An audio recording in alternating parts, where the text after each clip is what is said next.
Hey YouTube, this is Bam here. Just wanted to make a quick video of my finally completed M&P15 AR15.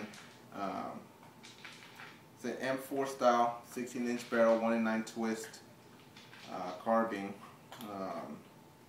So you can see I got a lot of Magpul stuff on this bad boy.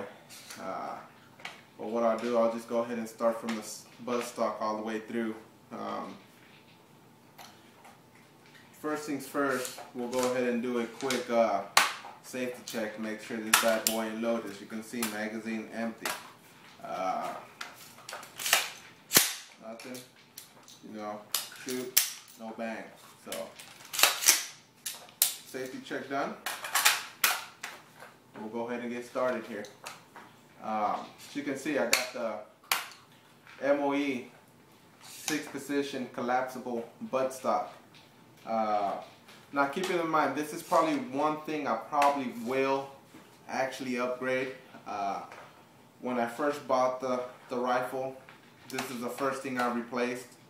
And obviously, since I'm already dropping $750 for the rifle itself, I went with something very cheap but cool looking.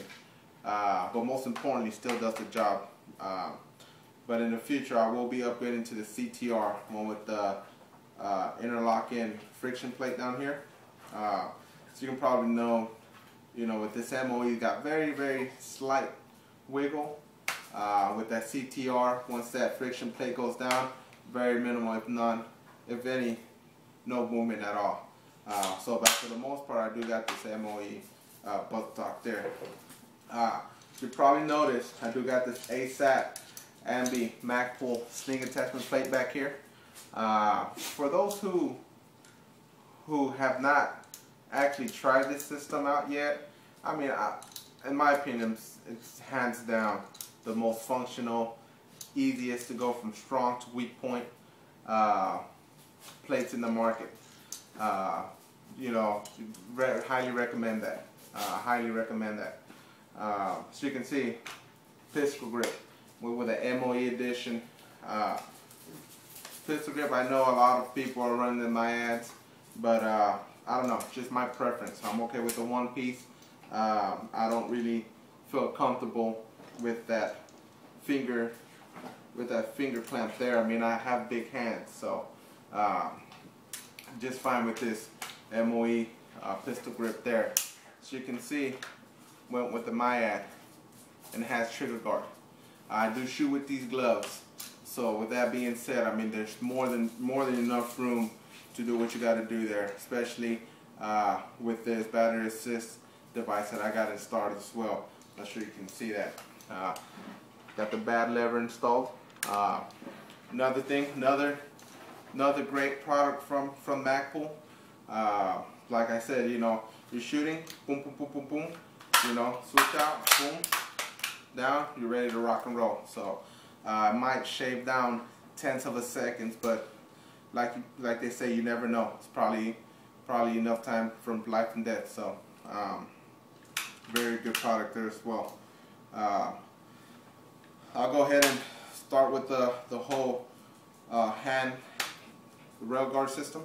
I went with a 7.5-inch Yankee Hill machined diamond cut free float quad rail.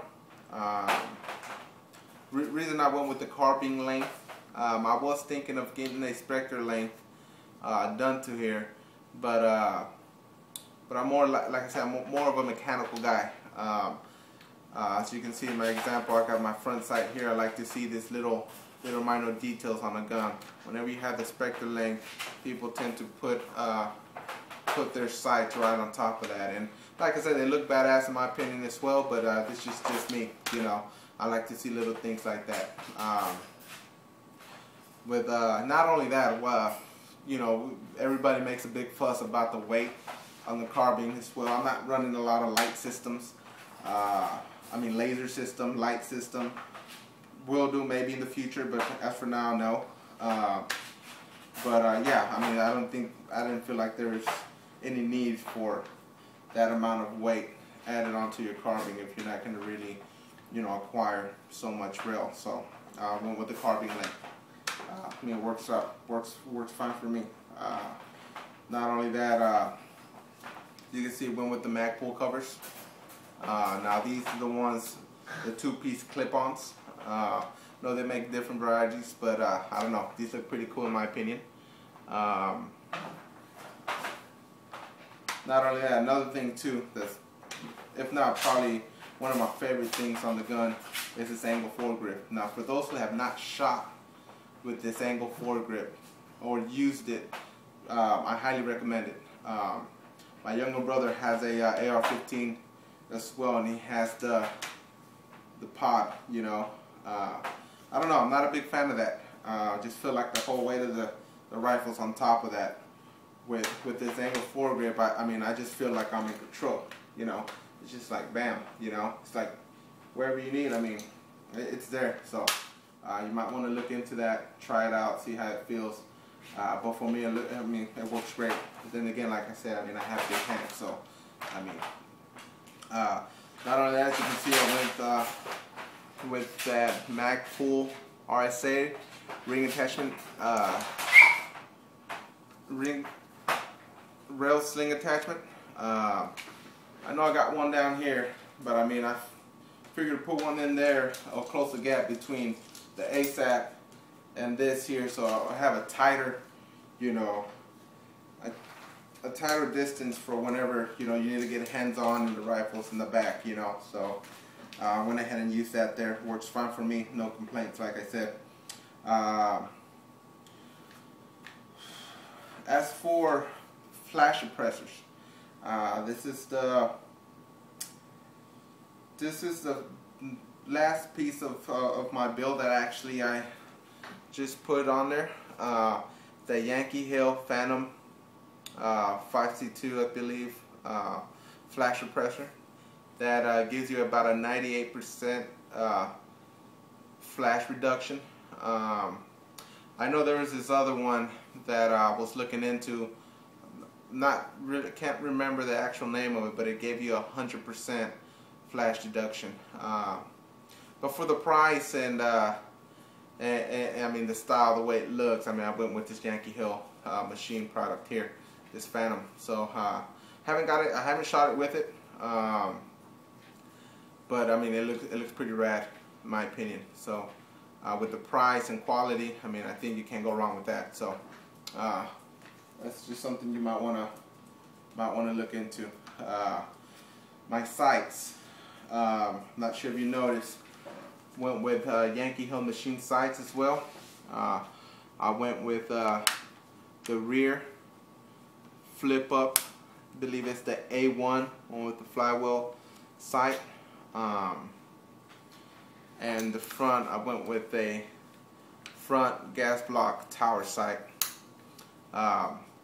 I read a couple things online how one or two guys maybe had a malfunction with this one. I mean, I hadn't had any problems, you know, while me working this system here, but very good product, very sturdy. So not only that, when we talk about sights, I had the rear end, the front and rear end bus flip up sights before I went ahead and upgraded them to these Yankee Hill ones. Nothing, you know, bad to say about them. It's just when we deal with something as important as sights, I just feel like you need something very sturdy, very hard. You know, something that you know that you will not have any malfunctions with. So went ahead and went with these iron ones. I mean, good sights. I have no complaints, like I said. Then again, and not only that, like I said, I'm a very mechanical type of guy. So I mean, I'm not sure if you noticed that there. I mean, you got the little flywheel there. You got the push and flip down. Same goes for this tower sight. Push down, it comes down. I mean, you see all the mechanics on that. You know. That being said, optics. Went with a 517 EOTech holographic sight. I know I was looking into the aim points, but I don't know. I just like the way this looks. It just looks very sturdy, you know, very effective.